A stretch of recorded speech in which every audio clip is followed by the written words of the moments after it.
Simple people talk about people. যারা এই সমাজে নিচু মনের মানুষ আছে, যারা নিচু মনের মানুষ, তারা চুগলখড়ি করে বেড়ায়, একজনের বদনাম আরেকজনের কাছে করে বেড়ায়, তারা কখনো জান্নাতি হতে পারবে না। অজান্তে যদি কারো বদনাম করেন, তার আমল,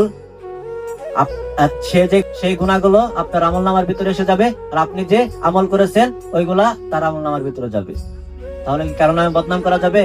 অজান্তে হোক, প্রকাশ্যে হোক, সামনাসামনি হোক, কারো নামে বদনাম করা যাবে না। এই কবর নিয়ে কথা বলছিলাম।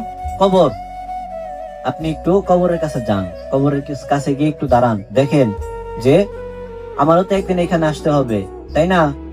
কবরের কাছে গিয়ে একটু দাঁড়ান, দেখেন আমারও তো এখানে একদিন আসতে হবে, আমার কবর কোনটা হবে? চিন্তা করেন মনে মনে যে আমার কবর কোনটা হবে।